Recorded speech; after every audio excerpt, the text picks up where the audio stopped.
Hi. Not long ago, I got a nice little letter from my mother, and we tend to communicate now by letter because it goes much better than it does in person. And her letter was sort of chastising me for not being more responsible for my children, who are adult and married and have their own children. And her role model is that I should be there with them, and I moved away and sort of follow my own happiness and what I wanted to do. And so she sort of used this letter to yank me back. I mean, what could make you feel worse than to think that your mother doesn't love you?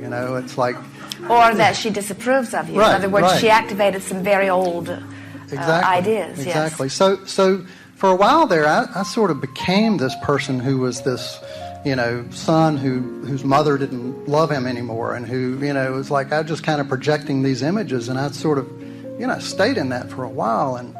And one day my wife said, if a lightning bolt hit right now, it would snap you out of it just like that. It would change your perspective so quickly. Or if we start laughing about something, you can literally feel the relief, the letting go of that perspective. And that's really what I'm wanting to talk about, is how we do lose ourselves and we feel bad about ourselves. And as soon as we kind of get back to who we really are, then we can feel it. But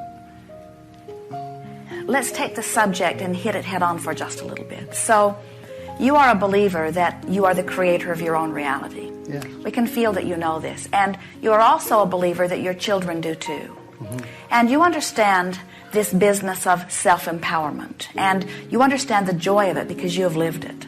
And you also understand how it does not feel so good to not be self-empowered. And so there's a part of you that wants to allow your children their opportunity for self-empowerment. Mm-hmm. Now, as you think back about your mother and your relationship with her, your self-empowerment was sort of a determined thing that was born out of your relationship with your mother. In other words, you sort of became self-empowered in spite of her. Right. And so you made some decisions, and they felt good while you were making them. And as you were making these decisions, you did not look back with much, or we would dare say, any regret. In other words, you have been following your bliss is not too strong of a word, and you made your world in the way that felt right to you. Now, someone else who has lived with you and known you and loved you and always will, which is your mother, will never be able to understand your perspective. Her life, her world, the way she's approached things, you would never, if you had 100 years and you started now to convey and converse with her, you would never be able to make her understand your point of view. It is not a possible thing. The words generation gap are far too mild to even begin to explain all that you have come to know. And so you just could not do it, no matter how long you tried. But you still care about her, and you still want her to be joyful, and you want her to see you in a good light, because those are things that you've felt all of your life. You've always wanted to be appreciated by those that you care about. So as your mother, living her world and coming to her conclusions about the condition of the lives of your children who she cares about and their children who she cares about, in her inability to figure out what to do, she took a path of least resistance that actually felt better to her. It felt much better to her to be mad at you about this than to worry about them. It was actually a path of lesser resistance for her to put it all on your plate than it was to let them be responsible, because you've always been the responsible one. You look like the one who could carry it more easily. In other words, while these are very nice people, she does not see them as responsible as she sees you. So when she sees things not going well, when the crevasse between what she would like for them and what they're actually living seems to be separated, the only relief that she knew to find was to lay it at your doorstep. And believe it or not, she did get some relief from that. As we were saying earlier, sometimes anger feels better than regret, and anger always feels better than guilt. So we think she took the path of less resistance and sort of laid it on your doorstep.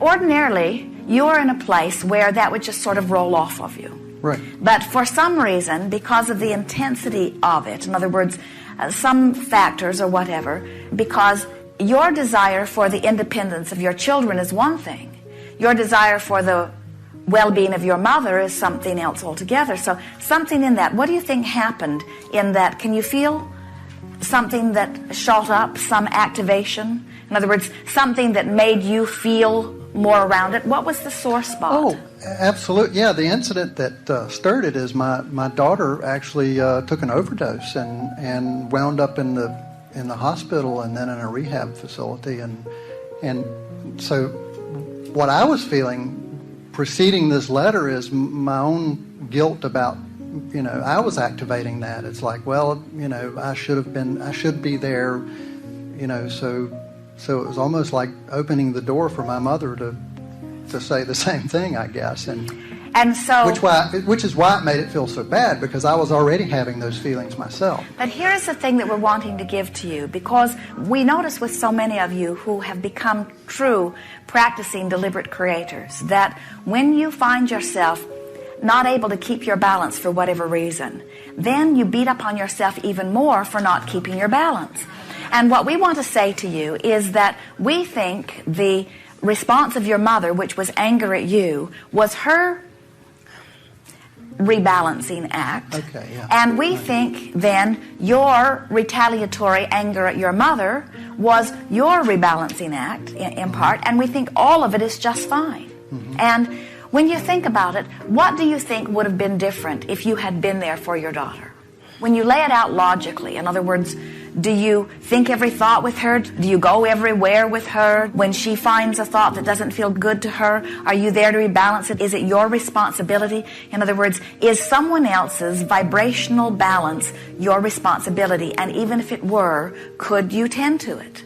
No. And what we are suggesting here, in fact, more than suggesting, we're laying it right out there. You cannot really know what anybody else is living. Now, this is a sort of chain of pain as your daughter finds, whatever reason, her struggle and her response, which sort of gets everybody else involved in it, and then your mother joins it, and then you join it, and then your mate joins you.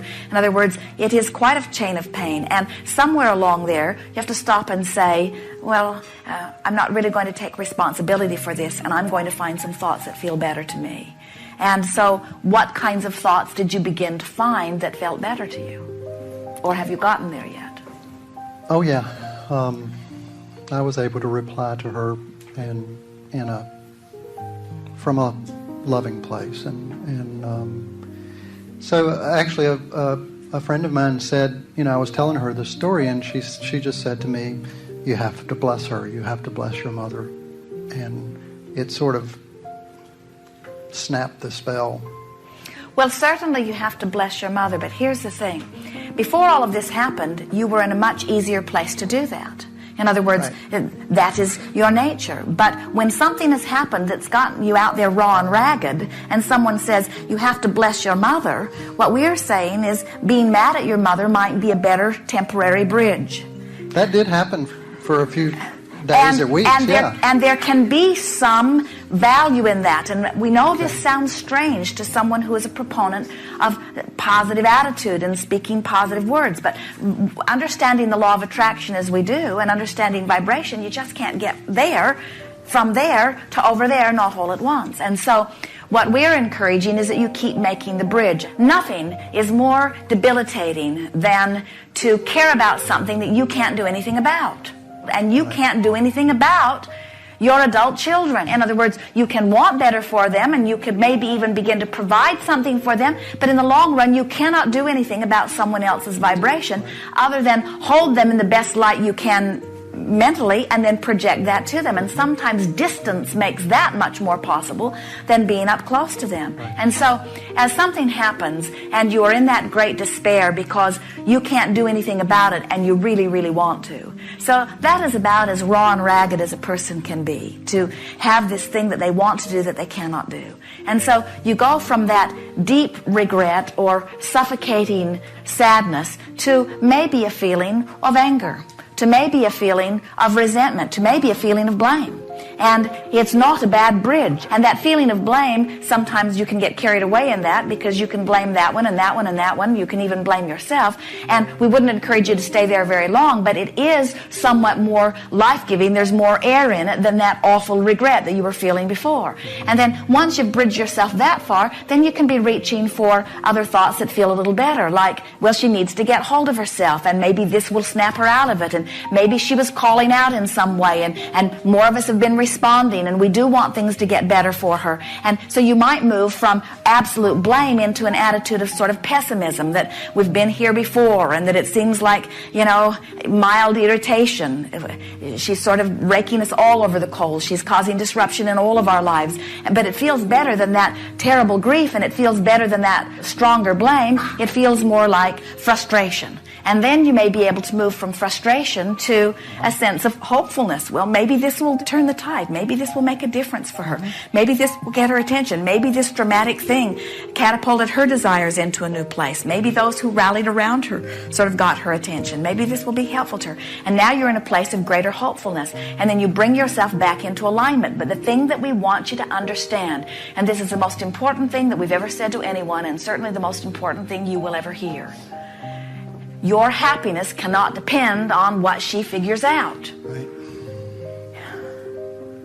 And your mother's happiness cannot depend on what she figures out. In other words, you've got to let go of that. And so you just do the best you can by bridging from grief into regret, into anger, into frustration, into hopefulness, into feeling better. And then you regain your balance and you come back into your own life. And what she does is what she does. Sometimes you can be a better bridge to your daughter from your place of despair, and that's the thing that we think trips a lot of counselors up and parents, is that you really don't want to go into the despair for fear you'll get sucked back into it, but you can't relate to them nor can they relate to you unless you're somewhere in the proximity of it, you see. And so out of all of this, maybe you understand more clearly now how she's feeling. Maybe the words that will come out of you will be more connecting in nature. Yeah, I have a much easier time connecting with her than I do with the other adults that tend to look at being responsible, or but I know that even at the distance and that I have from her, that I can be an influence to her that other people can't. Yes. And that's what I have to hold on to. Well, you are able to maintain your balance, but there's something even more important than that. Your balance and your alignment must be more important to you than your daughter's. Because if it isn't, then in time you'll have nothing to give her. Just like she has nothing to give her children right now. Right. Yes. And somehow that's tied up between my mother and I. The chain that sort of comes back around to that. Well, you see, here's the thing. Your mother has been willing and still is to give up every ounce of joy for the sake of her children. In other words, your mother, the pain doesn't bother your mother like it bothers you. In other words, she's been beating that drum. There's no sacrifice there. When you wake up and you're ornery and you wake up and you're complaining, then dealing with a little more trauma is not nearly as painful as when you have reemerged back into pure positive energy. In other words, she can't relate. She does not understand what she's asking you to give up. In other words, to her, it's giving nothing up. To you, it's giving up life. Right, it is. She doesn't get that, you see, and nor will she. She's not going to hear that from you. Not till she's dead. Thank you. Yes, indeed.